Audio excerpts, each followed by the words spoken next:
उपराष्ट्रपति और राज्यसभा सभापति जगदीप धनखड़ और विपक्षी दलों के नेताओं के बीच टकराव सोमवार को चरम पर पहुंच गया। इस टकराव के बाद विपक्ष ने धनखड़ को उनके कार्यकाल से हटाने के लिए एक अविश्वास प्रस्ताव लाने का फैसला किया है।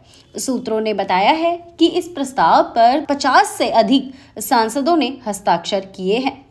अगस्त में विपक्षी गठबंधन को प्रस्ताव पेश करने के लिए नेताओं के हस्ताक्षर की जरूरत थी, लेकिन उस समय वे आगे नहीं बढ़े थे।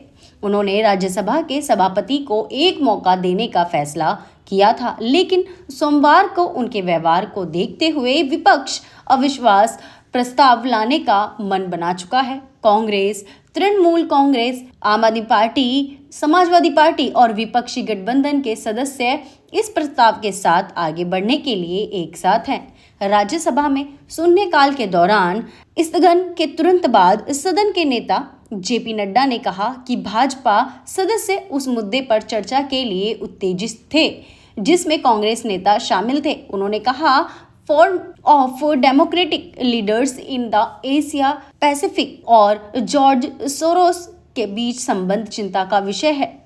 इसका सह अध्यक्ष इन सदन का सदस्य है।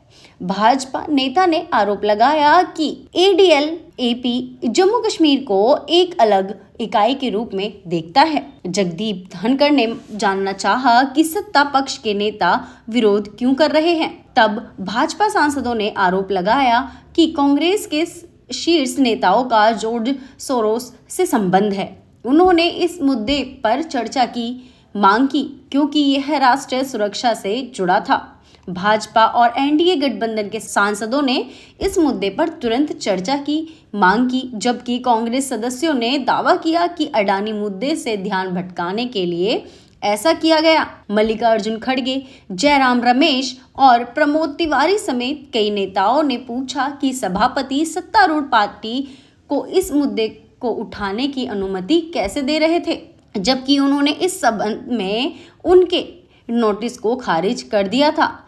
भाजपा के लक्ष्मीकांत वाजपेयी को शून्यकाल में अपना मुद्दा उठाने का मौका दिया गया और उन्होंने राष्ट्रीय सुरक्षा के मुद्दे पर बोलना शुरू किया।